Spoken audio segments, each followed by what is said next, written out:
सत्यनारायण भगवान की पूजा का आयोजन हुआ। ये आयोजन देखकर मेरे मन में कई सवाल उठे, जैसे कि सत्यनारायण भगवान कौन है, कलयुग में उनकी महिमा क्यों इतनी ज्यादा है, इतने सारे देवी देवता हैं, लेकिन आप कभी भी कलयुग के अंदर अक्सर आप देख रहे हैं जगह जगह पर सत्यनारायण भगवान की ही पूजा अक्सर लोग करते हैं। लक्ष्मी नारायण की पूजा क्यों नहीं करते, सीताराम की पूजा क्यों नहीं करते, या फिर कृष्ण रुक्मणी की पूजा क्यों नहीं करते। तो ऐसे ही कई सवाल मेरे मन में उठे और इसीलिए मैंने सोचा कि मैं इस विषय को आप लोगों के सामने भी अपने इन सवालों के साथ में रखूंगा। तो आइए हम शुरू करते हैं और जानते हैं कि सत्यनारायण कथा कलयुग में कैसे आई, उसका स्वरूप क्या है। एक बात और कि हम अक्सर देखते हैं कि सत्यनारायण भगवान की कथा के नाम पर आजकल कथाओं में जो ब्राह्मण आकर पंडित आपको जो कथा सुनाते हैं, वो दरअसल सत्यनारायण भगवान की कथा नहीं, उस कथा का महात्म्य है। तो सत्यनारायण भगवान है कौन आखिर, एक बात। दूसरी बात कि उनकी कथा क्या है। तो हम इस भाग में अब उसके ऊपर हम थोड़ा सा चर्चा करेंगे। तो सबसे पहले सत्यनारायण भगवान है कौन, ये कलयुग में इनका क्या महत्व है और कलयुग में ही इनकी पूजा विशेष रूप से क्यों की जाती है, इस विषय में थोड़ा सा हम बात करते हैं। जैसा कि हम जानते भी हैं कि सतयुग में जो है वो लक्ष्मी नारायण के पूजा का विशेष महत्व होता था। त्रेता युग में सीता और राम के पूजा का विशेष महत्व है। उसी प्रकार से द्वापर युग में कृष्ण और रुक्मणी या कृष्ण या राधा के पूजा का महत्व है। तो कलयुग में ये सत्यनारायण भगवान कौन है, अब थोड़ा सा उसके बारे में हम चलते हैं। सत्यनारायण भगवान दरअसल भगवान विष्णु का ही या नारायण का ही एक नाम जो है वो नारायण है। भगवान का वो जो नारायण नाम है वो भगवान के दूसरे अवतारों में भी उनके साथ लोगों ने जोड़ दिया। जैसे कृष्णचंद्र नारायण या कृष्ण नारायण भगवान की जय, राम नारायण भगवान की जय। तो भगवान के दूसरे अवतारों में भी उस नारायण नाम को जोड़ दिया। तो उसी तरह से जो भगवान का द्वापर में कृष्ण भगवान का जो अवतार हुआ, उसमें भी ये नारायण शब्द उनके नाम के आगे कई सारे विद्वान लगाते हैं, क्योंकि वो भगवान नारायण के ही अवतार हैं। अब ये सत्य कौन है, तो एक तो ये अर्थ होता है कि जैसे व्यास जी ने भी कहा है कि सत्यम परम धीमहि, यानी सत्य ही परम धारण करने योग्य वस्तु है। भगवान को सत्य स्वरूप कहा गया है वेदों में, शास्त्रों में, जगह जगह। तो सत्य भगवान के स्वरूप हैं। लेकिन क्या सिर्फ सत्यनारायण का इतना ही अर्थ है या इसके आगे भी कुछ है, तो इसके आगे की कथा ये है, पुराणों में आती है कि सत्य यहाँ पर जो है, नारायण का मतलब तो नारायण, कृष्ण भगवान का जो कृष्ण नारायण नाम है उसमें से नारायण भगवान का नाम लिया गया है, उसमें से नारायण शब्द लिया गया है। और भगवान कृष्ण की जो 16,108 रानियां थी उसमें से एक उनकी पटरानी थी सत्यभामा। आप लोगों को पता होगा, एक ब्राह्मण कन्या थी। तो भगवान का उनके साथ जो पाणी ग्रहण हुआ था तो उनका नाम था सत्यभामा। तो उनके नाम का जो सत्य है, तो उनके नाम का सत्य और भगवान के नाम का नारायण, जैसे सीता के नाम का सीता और राम के नाम का राम, कृष्ण राधा या राधा कृष्ण, तो वैसे ही सत्यभामा के नाम का सत्य और कृष्ण नारायण भगवान के नाम का नारायण, तो ये दोनों को मिला के दोनों शब्दों को सत्यनारायण भगवान बने हैं। तो सत्यनारायण भगवान कौन है, अगर ये सवाल आपके मन में उठे तो उसका जवाब है भगवान की जो एक पटरानी थी सत्यभामा जी, सत्यभामा और भगवान कृष्णचंद्र ही सत्यनारायण भगवान का स्वरूप है। वही कृष्ण और सत्यभामा जी ही जो है वो सत्यनारायण भगवान है, दोनों ही। अब सवाल ये है कि इसकी पूजा कैसे शुरू हुई और इसकी पूजा के पीछे क्या कहानी है, वो कहानी के ऊपर हम थोड़ा सा अब आगे सुनेंगे। दोस्तों बात है द्वापर युग की। जाहिर सी बात है कि सत्यभामा भगवान की मुख्य पटरानी, जैसे कि हम जानते हैं कि भगवान ने 16,108 ब्याह किए थे और उसमें से जो सबसे मुख्य जो लक्ष्मी जी की अवतार मानी जाती हैं रुक्मणी जी। अब सवाल उठता है राधा जी कौन थे। तो राधा जी कौन थी इसके बारे में कई सारे लोगों के मत हैं। उनमें से सबसे ज्यादा जो भक्त लोग मानते हैं, संत लोग मानते हैं, वो ये कि सीता माता की जो प्रेम स्वरूपा है वो राधा जी हैं। सीता माता के हृदय में जो भगवान के प्रति प्रेम था वो राधा जी हैं और खुद सीता माता जो है वो रुक्मणी जी के रूप में द्वापर में प्रकट हुई। वैसे ही भगवान के कई और भी लोग जो हैं, लोगों से उनकी शादियां हुई विभिन्न विभिन्न कारणों से। तो उन्हीं में से एक कारण था, उन्हीं में से एक उनकी पटरानी थी सत्यभामा जी, जो एक ब्राह्मण कन्या थी। श्रीमद् भागवत जी में इसका या दूसरे ग्रंथों में इसका विस्तार से चर्चा है। तो वो सारी चीजें आपने वो सुनी होंगी। मैं अभी यहाँ पर फोकस करना चाहता हूँ सत्यभामा की कथा पर, सत्यनारायण की कथा पर। तो ये कथा ऐसे हुई कि एक बार भगवान कृष्ण, और जैसे कि आप जानते हैं कि सारे भगवान का जब गृहस्थी जीवन शुरू हुआ तो उसमें उनके सभी पटरानियों से उनके 10-10 संतान थे और उनकी जिंदगी चल रही थी, अच्छी तरीके से उनकी गृहस्थी चल रही थी। तो उसी वक्त जो है एक बार भगवान कृष्ण को कहीं जाना था, कहीं काम से कहीं दूर जाना था। उसी वक्त भगवान नारद जी आ गए उनके यहाँ पर घूमते घामते। जैसे कि आप जानते हैं कि नारद जी कहीं पर भी त्रिवाद उनकी गति है, वो कहीं पर भी पहुंच जाते हैं और सभी उनका विशेष आदर करते हैं, क्योंकि वो भगवान नारायण के ही स्वरूप हैं, भगवान नारायण के ही अवतार हैं। तो भगवान और नारद जी की जितनी कलाएं हैं या जितने भी क्रियाकलाप हैं वो किसी न किसी रूप में लोगों को प्रेरणा देने के लिए, लोगों का मंगल करने के लिए होता है। नारायण जी विविध प्रकार की जो लीलाएं करते हैं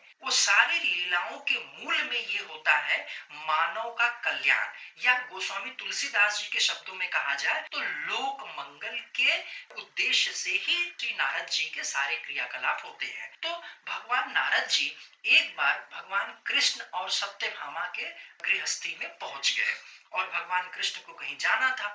तो भगवान कृष्ण जब नारद जी को देखे तो भगवान कृष्ण जो है थोड़े से उनके मन में ये हुआ कि यार ये नारद जी कहाँ से आ गए हैं। और इस वक्त मुझे अब भगवान के मन में तो उनसे बड़ा स्नेह तो था ही, लेकिन ये था कि अब चूंकि भगवान को कहीं जाना था, भगवान के पास टाइम नहीं था और नारद जी अब आए हैं तो उनका सेवा सत्कार और प्लस क्या है कि उसमें काफी टाइम चले जाएगा, तो उतना भगवान के पास टाइम था नहीं। तो इसलिए भगवान के मन में, और नारद जी क्या है कि एक सीधे साधे व्यक्ति नहीं है कि कहीं गए चुपचाप और चुपचाप चले आए, ऐसा नारद जी का स्वभाव नहीं है। नारद जी जहां भी जाते हैं तो वो अपना पूरा क्रियाकलाप वो पूरा अपना करते ही करते हैं। तो उसी तरीके से इसीलिए भगवान के मन में ये हुआ कि अब यहाँ पर कौन सी नई मुसीबत नारद जी रचने वाले हैं, इसलिए भगवान के मन में। लेकिन खैर बाहर बाहर से भगवान ने नारद जी की थोड़ी सी शब्दों के द्वारा जो है उनकी आवभगत की और उनसे फिर जो है कहा कि महाराज जी आप आए हैं, बहुत अच्छा, हमें मतलब हमारे घर को आपने पवित्र किया,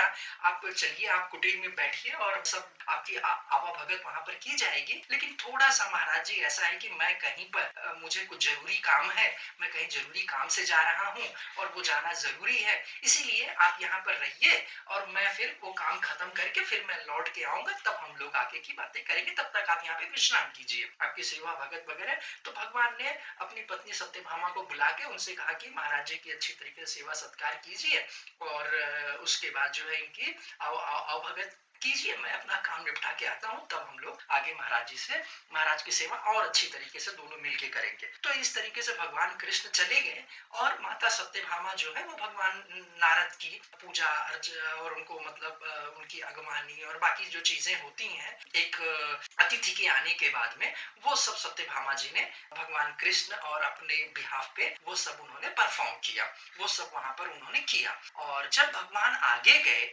माता सत्यभामा के ऊपर नारद जी का आतिथ्य छोड़कर, तो भगवान जब रास्ते में जा रहे थे अपने काम के लिए, तो उनके मन में काफी प्रश्न ये खड़े हो गए। वो थोड़े चिंतित से हो गए कि यार ये नारद जी पता नहीं अब वहां पे उनको अकेले छोड़ दिया है, अब वो क्या ड्रामा वहां रचेंगे, ये फिर क्या वहां पर। तो ऐसे भगवान के मन में कई सारे प्रश्न थे, लेकिन ठीक है, भगवान का भी स्वभाव विनोदी है और नारद जी का भी स्वभाव विनोदी है। तो कुल मिला के ये भगवान अपने काम पे गए, और यहाँ पे नारद जी को तो वो कुछ ना कुछ तो सोचता ही रहता है। तो अचानक जब वो सत्यभामा जी ने उनकी उनकी आगवानी वगैरह किया, उनके उनके उनका पाद प्रक्षालन और बाकी सब चीजें उन्होंने किया, और फिर उनको खाने पीने के लिए लाई।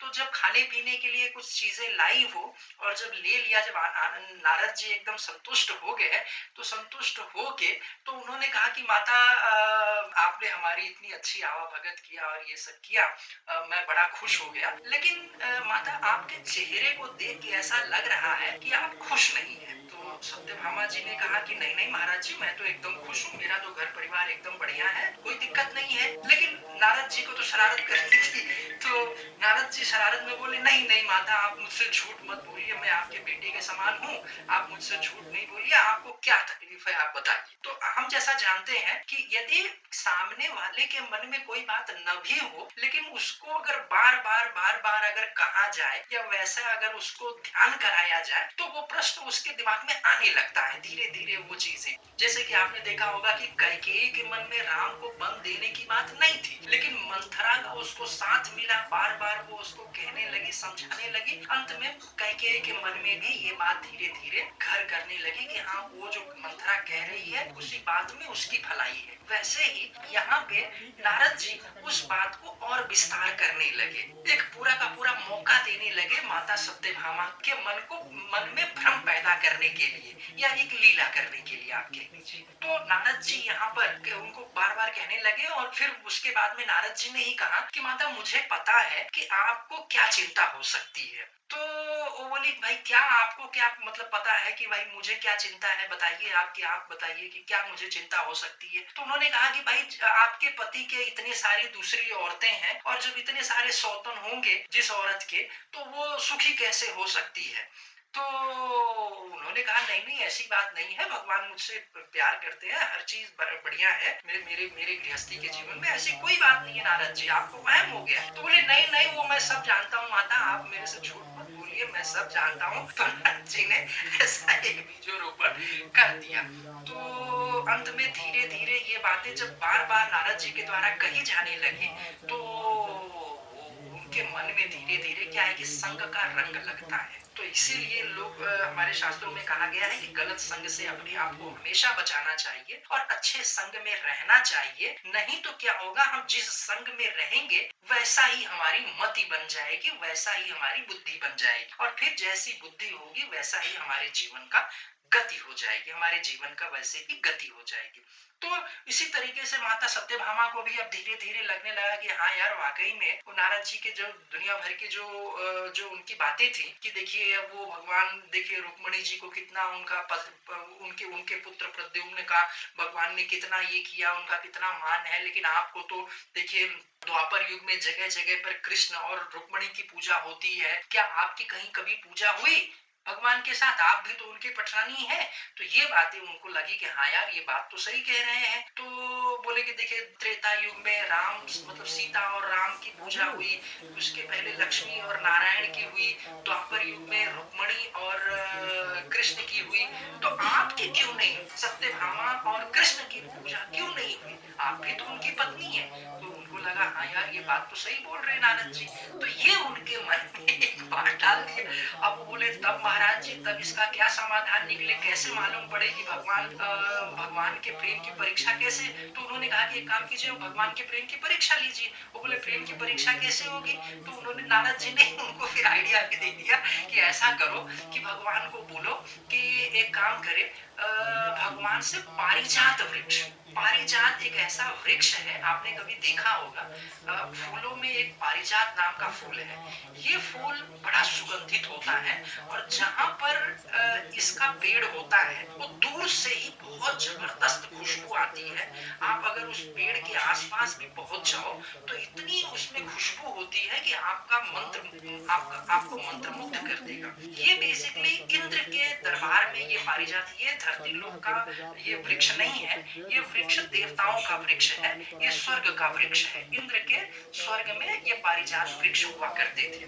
तो भगवान नारद जी ने कहा कि एक काम करो, भगवान जब आएंगे आपके पास तो आप उनसे कहिए कि आप एक काम कीजिए, आप पारिजात वृक्ष जो है वो उसको मेरे को लाइए। और अगर आप नहीं लाएंगे और उसको मेरे आसपास में मेरे लगाइए, और मैं उस पारिजात वृक्ष को इस धरती पर चाहती हूँ अपने लिए, और अगर आप नहीं देंगे तो हम आपसे बात नहीं करेंगे। तो ऐसा नारद जी ने उनको भर दिया और कहा कि जब लास्ट में जब ये भगवान सब कर ले और जब तुमसे ये मांगे कि मतलब कुछ मांगने के लिए कहे, तब तुम कहना कि तब तुम भी ये मांग लेना कि भगवान आपके साथ मेरे भी, जैसे आप रुक्मिणी के साथ में पूजे जाते हैं, सीता के साथ पूजे जाते हैं, लक्ष्मी के साथ पूजे जाते हैं, वैसे मेरे साथ भी आपकी पूजा होनी चाहिए। तो पूरा नारद जी ने अपनी पूरी गोटी फिट करके और पूरी उनकी पूरा अपना चीजें जो है वो सत्यभामा जी को समझा के, और नारद जी भगवान के आने के ही पहले चले गए।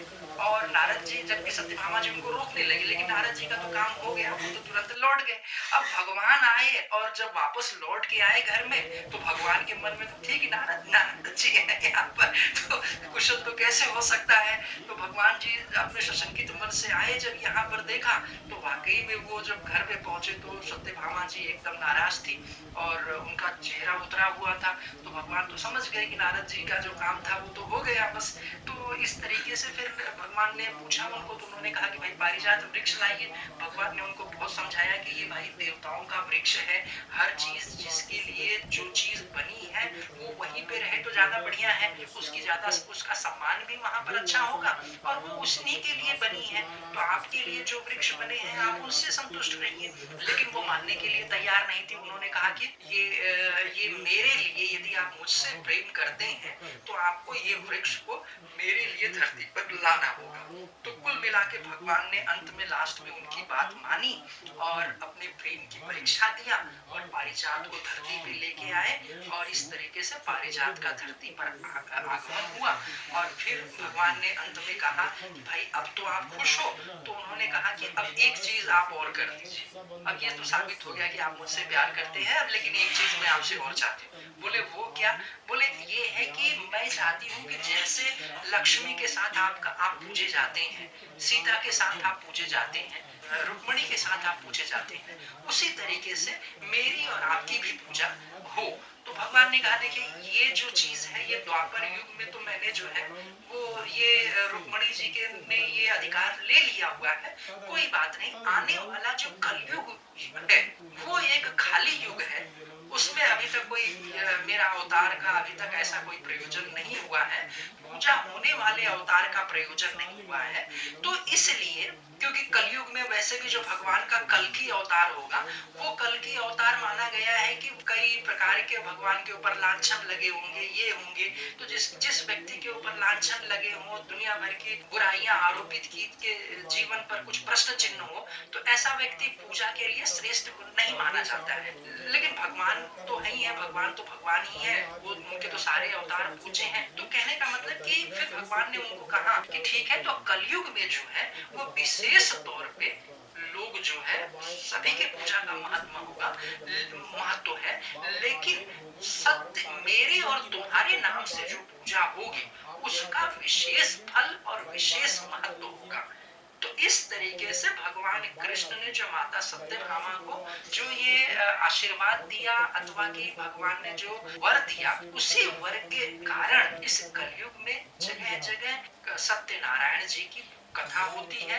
तो सत्यनारायण भगवान, कृष्ण भगवान जो है वो कृष्ण नारायण भगवान, और सत्यभामा जी के नाम का सत्य, ये सत्यभामा और श्री कृष्ण भगवान ही द्वापर युग के कलयुग में सत्यनारायण भगवान हुए हैं। बोलिए सत्यनारायण भगवान की जय। अब आप लोग को इस कथा का जो महात्म्य है वो आप सत्यनारायण भगवान की कथा के महात्म्य में सुनते हैं। साधु बनिया और उनके परिवार की पूरी कथा आप सुनते हैं, ये कथा भी अपने आप में कई प्रकार की प्रेरणाएं देती हैं। ये जो जितने भी हमारे शास्त्रों में कथाएं कही गई हैं, हमारे शास्त्र मुख्यतः जो है वो तीन भाषा में लिखे गए हैं। एक तो जैसे कि आप जानते हैं कि उसमें जो संसार की वस्तुएं हैं उसका चित्रण है, मतलब उसके बारे में जानकारी आपको हमारे इन ग्रंथों में मिलती है। नंबर दो कि जो जीवन, जगत, ईश्वर और माया, इसका जो संबंध है और इन संबंधों के पीछे जो सिद्धांत है, उन सिद्धांतों को प्रतिपादित करने के लिए ये शास्त्र लिखे गए हैं। यदि आप जगह जगह देखिए, जो उटपटांग के आपको जो घटनाक्रम भी मिलते हैं, उनके पीछे भी कोई ना कोई सिद्धांत छुपा हुआ है। उन उटपटांग कथाओं में भी कोई ना कोई सिद्धांत छुपा हुआ है। उन कथाओं के माध्यम से कोई सिद्धांत कहना चाहते हैं कथाकार, ये उसके पीछे का मूल है। और दूसरा, जो ये एक इतिहास की आपको जानकारी देनी है। एक इतिहास जो है, एक इतिहास के तथ्यों का आपको जानकारी देना है इन कथाओं के माध्यम से। तो सत्यनारायण की कथा में जो साधु बनिया और जो दूसरे जो कथाएं होती हैं, उसमें कई तरह से कई सारी बातों को जो आपके जीवन के लिए जरूरी है, ऐसे तमाम सिद्धांतों को कथाओं के माध्यम से बहुत ही मनोरंजक तरीके से, बहुत ही इंप्रेसिव तरीके से कथाकार ने हमारे सबके सामने रखा है। जैसे कि उसमें कर्म की प्रधानता का महत्व है कि वो गरीब हो जाते हैं, तो गरीब होने के बाद फिर से वो प्रयास करते हैं, खूब मेहनत करते हैं और मेहनत के द्वारा फिर से धन अर्जन करते हैं। तो यहाँ पर एक प्रेरणा दी जाती है कि आपके जीवन में जितनी भी विपरीत परिस्थितियां आए, जो भी कुछ कमियां हो, उस कमियों के लिए आप अपने आप को कोसिए मत, अपने आप को हीन भावना में मत लेकर जाइए, बल्कि उसके लिए आप प्रयास कीजिए। तो कर्म की प्रधानता को इन कथाओं में स्थापित किया है कथाकार ने। दूसरा, अच्छा कर्म और बुरा कर्म का वहां पर भेद बताया है, और अच्छे कर्म और बुरे कर्म में व्यक्ति को प्रयत्न पूर्वक हमेशा अच्छे कर्म करना चाहिए, क्योंकि उन कर्मों का बड़ा महत्व होता है, भले छोटे से छोटे कर्म हों। जैसे कि आपने देखा होगा कि साधु बनिया के कहानी में आता है कि वो रास्ते में जा रहे थे, तो रास्ते में क्या हो गया कि एक जगह पूजा हो रही थी सत्यनारायण भगवान की, कुछ लोग पूजा कर रहे थे, तो वहां पर वो प्रसाद नहीं लेता, प्रसाद का अपमान करता है, एक गलत काम करता है। तो प्रसाद का अपमान करने के कारण उसके जीवन में आगे आपने देखा होगा कि कई प्रकार के विघ्न उपस्थित हो जाते हैं, और जब वही वो ले लेता है तो उसके जीवन के कई विघ्न जो है वो समाप्त हो जाते हैं। तो यहाँ पर कथाकार आपको ये उपदेश देना चाहते हैं कि भाई, जीवन में हमेशा अच्छे कामों का वर्धन होना चाहिए और बुरे कामों से अपने आप को बचाना चाहिए। दूसरा, वहां पर एक और महत्वपूर्ण है कि बुद्धि या स्वविवेक का हमेशा आदमी को, इंसान को अच्छे से अच्छा प्रयोग करना चाहिए। भगवान ने आपको बुद्धि दिया है, तो उचित अनुचित और क्या करना चाहिए क्या नहीं करना चाहिए, इसका अच्छी तरह से कभी भी जोश आवेश में स्वविवेक का त्याग न करें, कि अवहेलना न करें स्वविवेक का, उसका हमेशा अच्छे से अच्छा प्रयोग करें। क्योंकि गोस्वामी जी ने भी कहा है कि तुलसी साथी विपत्ति के, विद्या विनय विवेक, साहस सुकृत जान के, राम भरोसे बैठ, है ना। तो ये चीजों का अपने जीवन में बार बार आप प्रयोग करें। एक चीज और इस कथा, सत्यनारायण भगवान की कथा से जो निकल कर आती है, वो है सहकारिता के साथ मिलकर प्रयास करने की सीख। मतलब एक क्यूमुलेटिव एफर्ट्स, सभी लोग मिलके यदि कोई अगर प्रयत्न करेंगे तो उसमें सफलता जल्दी मिलती है और थोड़ी आसानी, तो राह आसान हो जाता है। मुश्किल भरा जो राह है विपरीत परिस्थितियों में, अगर सबका साथ मिलकर अगर सब एक ही दिशा में चले, तो वो उससे जो है वो जल्दी सफलता मिलती है और थोड़ा रास्ता आसान हो जाता है, और मानसिक जो है एक सबको एक सपोर्ट मिलता है ना। लोग हारते हारते नहीं है, थकते नहीं है। तो ऐसा एक चीज भी इस कथा में सीखने को मिलता है। जैसे कि आपने देखा होगा कि साधु बनिया की कथा में वो दामाद और जो वो साधु बनिया है, ये दोनों जाके बाहर जो है वो विदेश में जाके खूब मेहनत करते हैं, और घर पे उनकी स्त्रियां भी जो हैं वो बिल्कुल अपने पतियों को सहयोग करने वाला जीवन जीते हैं, और बिल्कुल भगवान से की कथा और उनकी प्रार्थना और अच्छा जीवन जीकर वो उनको एक मोरल सपोर्ट जो है, एक अनदेखा उनको जो है वो सपोर्ट जो है या पॉजिटिविटी वो भेजते हैं। तो इस तरीके से ये सारे परिवार के सभी सदस्यों का जो क्यूमुलेटिव इफर्ट्स है, सहकारिता भरा जो प्रयत्न है, वही उन्हें सफलता की तरफ लेके जाता है। ये इस कथा के द्वारा एक बहुत ही महत्वपूर्ण तरीके से समझाने का प्रयास किया गया है। साथ ही संघ का जो प्रभाव है वो भी बड़ा मायने रखता है। ये हम इस विषय पर हम पहले बात कर चुके हैं। तो इस तरीके से आज के इस भाग में हमने ये देखा कि सत्यनारायण भगवान कौन है, उनकी कथा कैसे हुई शुरू, और कलयुग में उसकी कथा का क्या महत्व है। इन सब चीजों को हम अपने मेरे मेरे पर्सनल घर के एक छोटे से प्रोग्राम के माध्यम से आप सबके सामने मैंने प्रस्तुत किया है। आशा है आप लोगों को पसंद आया होगा। आप सबको जय सत्यनारायण भगवान।